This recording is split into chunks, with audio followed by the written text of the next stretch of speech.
Jó 14, o verso 7, o verso 8, o verso 9. Meus irmãos, quem encontrou, diga amém. Jó 14, o verso 7, porque há esperança para a árvore que se for cortada, ainda se renovará, e não cessarão os seus renovos. Se envelhecer na terra a sua raiz, e morreu o seu tronco no pó, ao cheiro das águas brotará e dará ramos como a planta. Somente esses 3 versículos, vocês vão poder tomar assento, por favor? Porque há esperança para a árvore que, se for cortada, ainda se renovará e não cessarão os seus renovos. Se envelhecer na terra a sua raiz e morrer o seu tronco no pó, aos cheiros das águas brotará e dará ramos como a planta. Meus irmãos, eu quero nessa noite trazer uma palavra de Deus para o teu coração sobre a esperança. De certo que Deus colocou um tema no meu coração nesta noite, eu quero compartilhar com os irmãos, que diz assim: ainda resta esperança. Ainda resta esperança.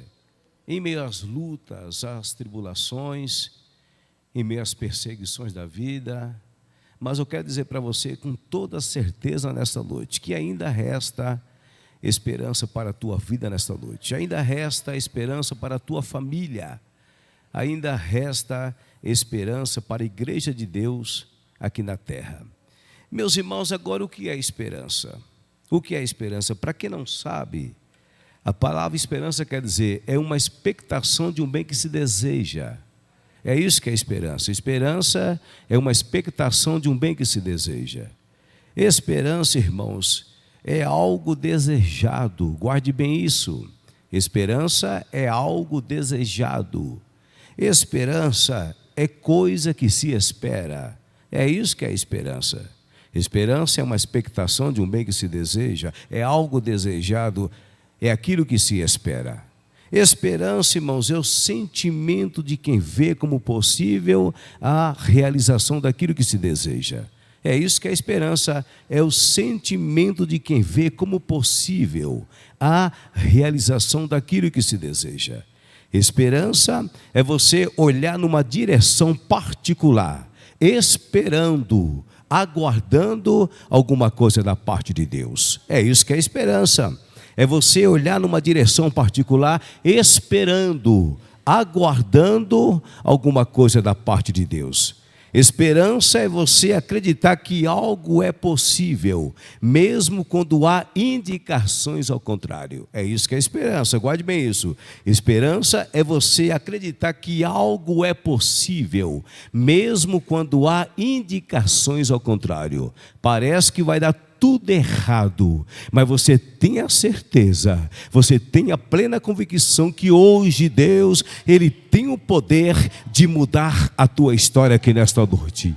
Deus tem o poder de virar o teu cativeiro. Deus tem o poder de fazer muito mais abundantemente, além daquilo que pedimos ou pensamos, segundo o poder que em nós opera. Ou seja, Deus quer fazer, Deus vai fazer muito mais abundantemente, além daquilo que pedimos ou pensamos, segundo o poder que em nós opera. Então Deus quer fazer, mas você não pode perder a tua esperança. Deus está renovando a nossa esperança aqui nessa noite. Deus está fortalecendo a esperança dessa igreja, porque a nossa esperança é a presença de Deus. Ele é a nossa esperança. Ele é o nosso refúgio. Meus irmãos, agora o mais interessante é que Paulo falando a respeito da esperança.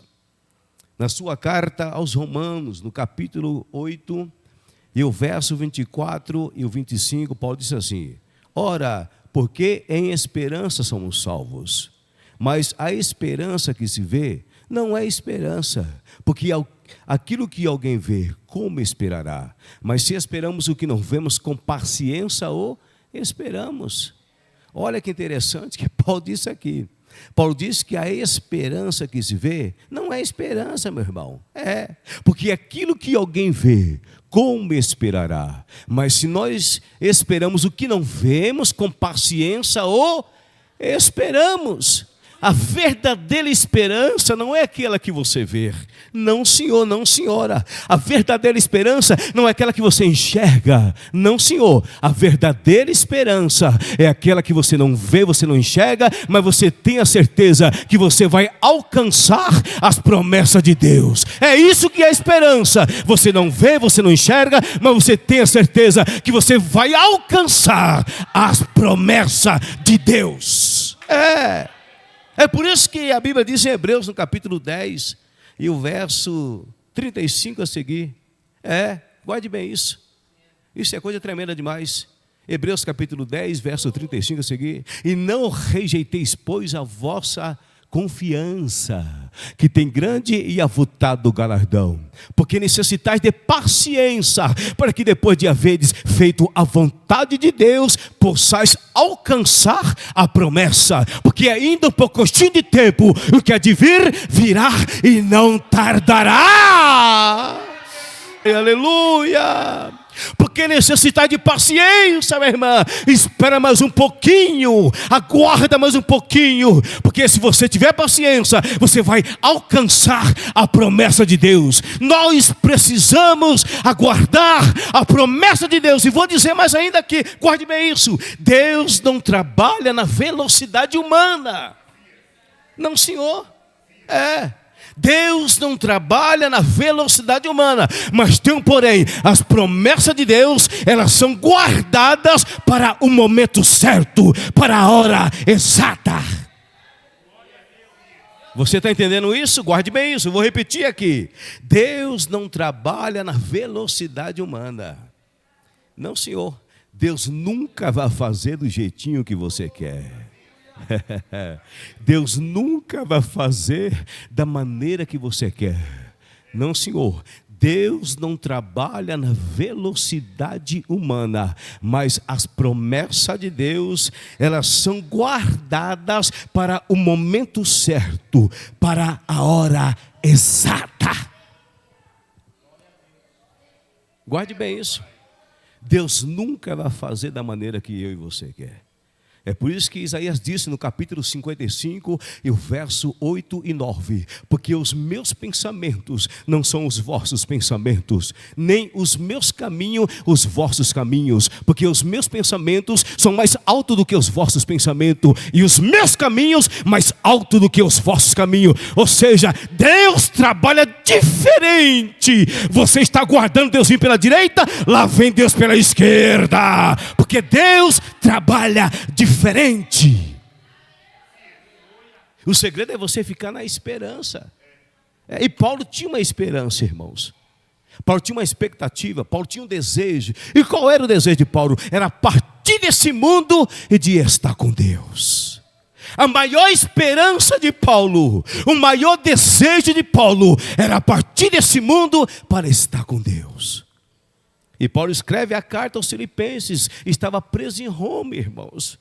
E ele escreve a carta aos Filipenses no capítulo 1 e o verso 23. Mas de ambos os lados estou em aperto, tendo desejo de partir e de estar com Deus, porque é muito mais melhor.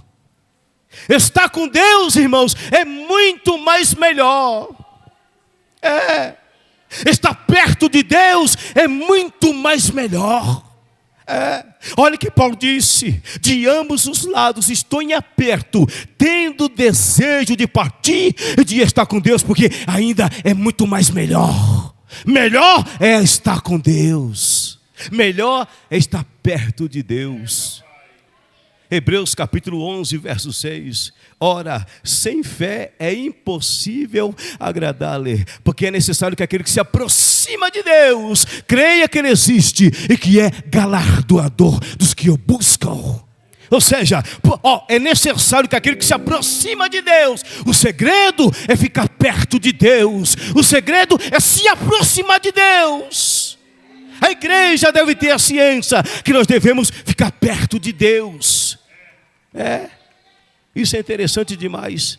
Então Paulo tinha o desejo de partir desse mundo e de estar com Deus.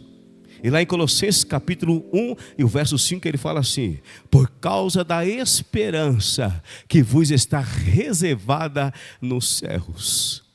Por causa da esperança que vos está reservada nos céus. E disseram que a esperança de Paulo, o desejo de Paulo foi concretizado. Olha que coisa tremenda. O desejo de Paulo, o desígnio de Paulo, a esperança de Paulo foi concretizada. Quando Paulo está preso pela segunda vez em Roma, irmãos, ele ficou sabendo da sua morte, mas diz a Bíblia que ele não se entristeceu. A Bíblia diz que Paulo cantou o hino da vitória.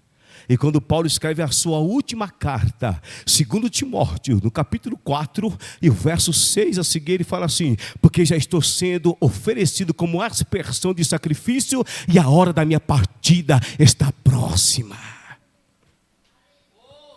Olha que interessante que Paulo disse. Olha a esperança de Paulo. Olha o desejo de Paulo, porque estou sendo oferecido como aspersão de sacrifício, e a hora da minha partida está próxima.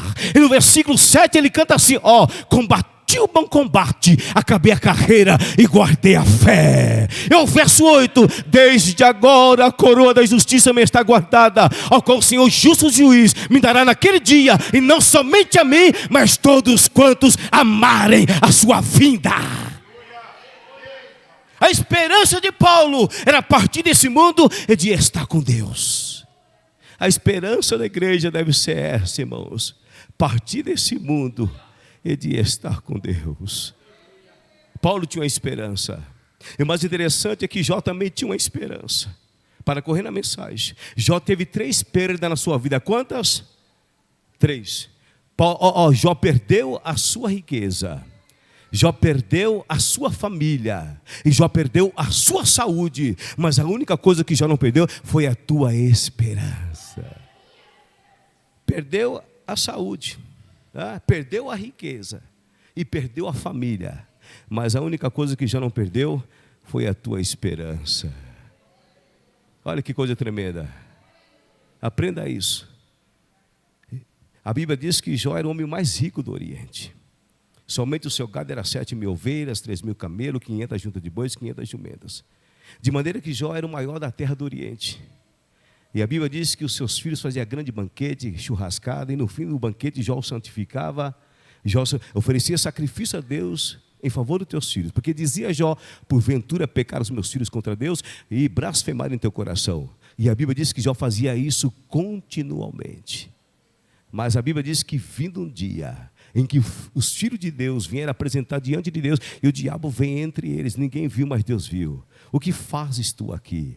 E o diabo respondeu: de rodear a terra e de passear por ela. Observaste tu a meu servo Jó, porque ninguém há na terra semelhante a ele, homem sincero, reto, temente a Deus e desvia-se do mal, Satanás. Jó era homem da extrema confiança de Deus.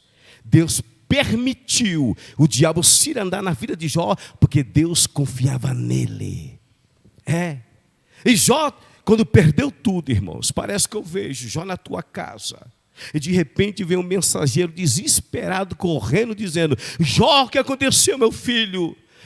Jó, os bois lavravam Jó, e as jumentas passavam junto a ele. Sabe o que aconteceu? Não, deram sobre ele os sabeus, levaram tudo embora, Jó. E os moços mataram o fio da espada, e somente eu fiquei para te trazer as boas novas. Estando este falando, chega outro: Jó, o que aconteceu, meu filho? Desceu fogo do céu, queimou as 7.000 ovelhas e os moços, e somente eu fiquei. Estando este ainda falando, chega outro: Jó, o que aconteceu, meu filho? Jó, ordenado 3 bandos de caldeus, deram sobre os camelos, levaram tudo embora, Jó. E os moços mataram o fio da espada, e somente eu fiquei. Estando este ainda falando, chega outro: Jó, o que aconteceu, meu filho? Jó, estava seus 10 filhos num grande banquete na casa do teu filho mais velho, primogênito. De repente veio um forte vento da além do deserto, deu nos 4 cantos da casa, a casa caiu e seus 10 filhos morreram, Jó. 3 perdas. Perdeu a riqueza, perdeu a saúde e perdeu a família. E parece que eu vejo o diabo do lado de Jó dizendo: eu quero ver se ele é crente agora. Eu quero ver se ele é fiel a Deus e agora. E quando Jó recebe a quarta e a última notícia da morte dos seus 10 filhos. Você sabe o que é uma pessoa perder 10 filhos num dia só, meu irmão? Se perde um, já é um sentimento muito forte da perda. Imagina perder 10 filhos no dia só. E quando Jó recebe a quarta e a última notícia da morte dos seus 10 filhos, diz a Bíblia que Jó, ele raspa a tua cabeça em sinal de tristeza. Ele rasga a sua veste em sinal de angústia. Ele dobra o joelho, coloca em terra e adora. E bata bem alto para o inferno escutar: não saí do ventre da minha mãe e não voltarei para lá. O Senhor me deu, o Senhor tomou. Bendito seja o nome do Senhor. Aleluia. Isso é esperança, irmãos. Jó tinha tanta esperança que ele chegou mesmo a dizer no capítulo 6 e o verso 8: quem dera que Deus me desse, cumprisse o meu desejo e me desse tanto aquilo que eu espero. Jó lá na cinza, com aquele caquinho de telha para raspar tuas feridas, ele deu brado: quem dera que Deus cumprisse o meu desejo e me desse tanto aquilo que eu espero. E a Bíblia diz que o diabo quis revanche, irmãos, porque o diabo é astuto, é sagaz. Pensa num ser inteligente, é Satanás. Mas ele usa a sua inteligência para fazer o mal. E a Bíblia diz que novamente o diabo se apresenta diante de Deus. E Deus, ele ri da cara do diabo dizendo: observasse tu a meu servo Jó, porque ninguém há na terra semelhante a ele.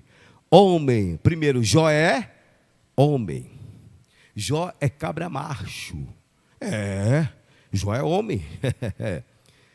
Primeiro, homem sincero, reto, temente a Deus e desvia-se do mal, e que ainda retens a tua sinceridade. É isso que me chama a atenção nesta noite. E que ainda retens a tua sinceridade. Tinha perdido tudo, meu irmão, mas ainda era crente, ainda era fiel, ainda era sincero. Observasse tu a meu servo Jó, porque ninguém é na terra semelhante a ele. Homem sincero, reto, temente a Deus, e que se desvia-se do mal, e que ainda retens a tua sinceridade. Você ainda retens a tua sinceridade nessa noite? Será que nós, aleluia, ainda retemos as nossas fidelidades a Deus? Ou muitas vezes por causa de qualquer coisinha você quer jogar a toalha? Qualquer coisinha você quer chutar o pau da barraca, como diz por aí? Você ainda retens a tua sinceridade? E a Bíblia diz que o diabo, que é astuto, é sagaz. Ele olha para Jeová e diz: está certo, Jeová, 1-0 para o Senhor. Mas tem um porém: pele por pele, tudo quanto o homem tem, dará pela sua vida. Ele perdeu tudo, mas ainda tem saúde. Agora estende as tuas mãos e toca na carne e nos ossos, e verás se não blasfema de ti na tua face. Só qual era o objetivo? O objetivo de Satanás contra Jó era só um, era fazer Jó blasfemar contra Deus. Era só isso que ele queria, mais nada. O objetivo de Satanás contra Jó era um só, era fazer Jó blasfemar contra Deus. E a Bíblia diz, e sabe o que ele queria, irmãos? Queria que Deus tocasse em Jó. Estende as tuas mãos e toca. Deus disse: se eu tocar nele, não, vai você mesmo. Satanás: eu permito que vai você. E tem um porém: não manda auxiliar não, vai você mesmo. Eis que ele está nas tuas mãos, somente não toca na alma dele. Sabe o que Deus fez? Deus entregou Jó nas mãos de Satanás. E você sabe o que é uma pessoa na mão do diabo, meu irmão? A Bíblia diz que agora o diabo sai da presença de Deus e ele fere Jó de uma chaga maligna, desde a planta do pé até o alto da cabeça, que segundo alguns teólogos era como úlceras purulentas, fértidas, inflamadas. Diz a história que a carne de Jó ficou cheia de bichos. Ele mesmo diz no capítulo 7 e o verso 5: a minha carne se tem vestido de bichos e de torrões de pó. A única parte do corpo de Jó que não foi ferida de chaga foi simplesmente a tua boca. Ele mesmo disse no capítulo 19 e o verso 20: a minha pele se tem pegado os meus ossos, e somente escapei com a pele dos meus dentes. O sofrimento de Jó foi tão grande, pastor José Wilson, que ele chegou a dizer no capítulo 16 e o verso 6: se eu falar, a minha dor não cessa, e calando-me, qual será o meu alívio? Se eu falar, a minha dor não cessa, e calando-me, qual será o meu alívio? Se falar dói, se ficar calado, dói do mesmo jeito. O sofrimento de Jó foi tão grande, irmãos, que ele, esperando uma palavra da sua digníssima companheira, sua esposa, uma palavra de conforto, ela chega perante Jó e diz: Jó, cadê nossos bens materiais, homem? Jó responde: perdemos, mulher. Cadê nossos empregados, homem? Alguns morreram e outros foram embora. Cadê nossos filhos? Morreram. Sabe o que ela respondeu para Jó? Você ainda retens a tua sinceridade? Amaldiçoa Deus e morre. Ou seja, suicida, rapaz. Acaba com esse sofrimento logo. Amaldiçoa Deus e morre. A Bíblia diz que Jó, com toda a simplicidade de coração, na humildade, fiel a Deus, ele olha para sua esposa e diz: mulher, mulher, não fala isso não, mulher. Assim como falas qualquer doida por aí, assim falas tu. Receberemos o bem de Deus e não receberemos o mal. E a Bíblia diz que em tudo isso Jó não pecou. O sofrimento de Jó foi tão grande, obreiros, que ele ficou irreconhecível. A Bíblia diz que, vendo seus amigos de longe, não o conheceram, levantaram as suas vozes, começaram a chorar e sentaram juntamente com ele 7 dias e 7 noites, sem proferir nenhuma palavra, porque via que a dor dele era muito forte. Eita, sofrimento desse homem. Jó sofreu tanto, irmãos, tantos, que ele chegou a dizer no capítulo 13 e o verso 15: ainda que Deus me mate, nele eu esperarei. Tu pode me fulminar, Jeová, tu pode acabar com a minha vida, mas a minha esperança está depositada na tua presença. Jó tinha tanta esperança, irmãos, porque mesmo naquela cinza, com aquele caquinho de telha para raspar 2 feridas, ele teve a ousadia de levantar 2 mãos para o alto e dizer bem alto para o inferno escutar: eu sei que o meu Redentor vive, e por fim ele vai se levantar e vai me dar a minha vitória. Eu sei que o meu Redentor vive, e por fim ele vai se levantar e vai me dar a minha vitória. O segredo é ficar na esperança. Você não pode abrir mão da esperança, irmãos. A Bíblia diz que a esperança demorada enfraquece o coração, mas o desejo chegado é como árvore que floresce. Muitas vezes você está aguardando alguma coisa da parte de Deus, parece que está demorando segundo os seus pensamentos, na sua ótica. Então a esperança demorada enfraquece o coração, mas o desejo chegado é como árvore que floresce. A Bíblia diz que pela sua malícia será lançado fora o ímpio, mas o justo até na sua morte tem esperança. O justo até na sua morte tem esperança. Muitas vezes, olha para mim aqui, para finalizar. Muitas vezes Deus termina aquilo que nós começamos. Você inicia e Deus termina. Sabia disso ou não? Muitas vezes Deus termina aquilo que nós começamos. Mas se porventura Deus não terminou nada na tua vida ainda, minha irmã, meu irmão, é porque você nunca começou nada com Deus. A verdade é essa. Muitas vezes Deus termina aquilo que nós começamos. Se porventura Deus não terminou nada na tua vida ainda, é porque você nunca começou nada com Deus. Olha para mim aqui, segura essa aqui que eu vou dizer para você. Nada sairá dos céus se uma atitude não for tomada na terra. Você está entendendo esse momento? Nada sairá dos céus se uma atitude não for tomada na terra. Sabe o que é tomar atitude, meu irmão? É sair do estado de acomodação. Tem muitas pessoas que estão vivendo no estado de acomodação. A verdade é essa. Chorar, minha irmã, meu irmão, é bom chorar, tem que abrir o bocão mesmo, está correto. Chorar resolve por algum tempo, mas depois é necessário você deixar de chorar e tomar uma atitude. É fazer como um filho pródigo, levantar-me, ei, atitude, irei ter com o meu atitude. Tem que tomar atitude, irmãos. Chegai-vos a Deus, ação humana, e ele chegará à reação divina. Está vendo? Isso é importante você guardar. Chegai-vos a Deus, Tiago capítulo 4, verso 8. Chegai-vos a Deus é ação humana, e ele se chegará a reação divina. Então Deus espera uma ação da igreja. Deus espera uma ação da igreja, irmãos. Tem que ter alguma ação.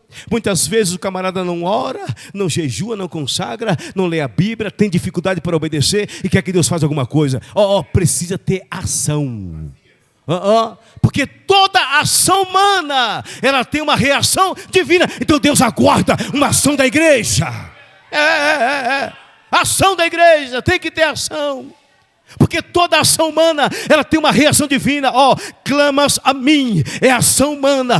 Responder-te-ei, é reação divina. Bater na porta, irmão, é ação humana. A porta se abrir, é reação divina. Consertar o altar, é ação humana. Descer fogo do céu, consumir o sacrifício, é reação divina. Tocar nas vestes de Cristo, é ação humana. Ser curado da enfermidade, é reação divina. Mandar glória para o alto, é ação humana. Descer poder, vitória, glória e unção, é reação divina.